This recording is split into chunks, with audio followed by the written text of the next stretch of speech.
Welcome to the Ecumenical Church of Occitane's Advent and Christmas Carol Advent calendar.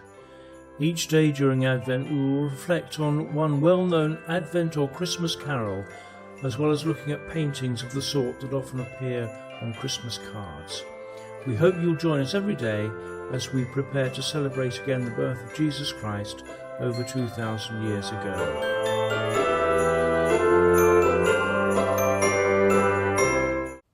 December the 15th, Silent Night.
A Catholic priest in Austria went to prepare the church for the midnight Christmas service.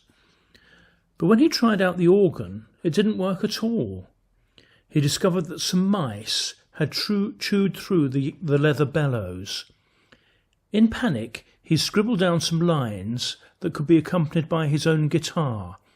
Thus Stille Nacht, or Silent Night, was born. The only problem with this backstory to the carol is that it isn't true. It's part of the legend of Silent Night and has been retold in an American short film made in 1953. So what do we really know about it?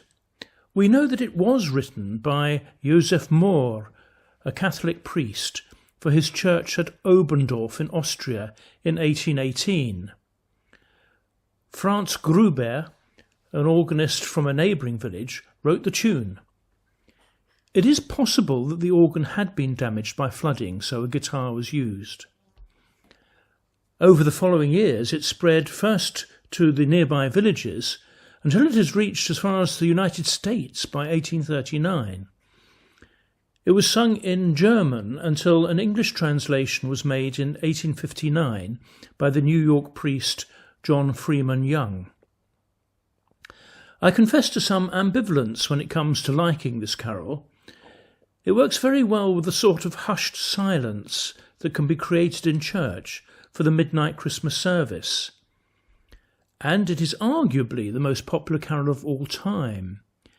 Yet it is a bit too sickly sweet and very far away from that rather noisy evening in Bethlehem 2,000 years ago for my tastes. As a riposte, a song called Labour of Love came out in 2004. I will read you the first few lines.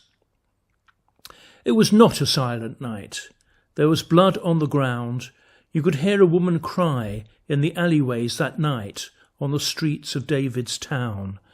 And the stable was not clean, and the cobblestones were cold, and little Mary, full of grace, with the tears upon her face, had no mother's hand to hold.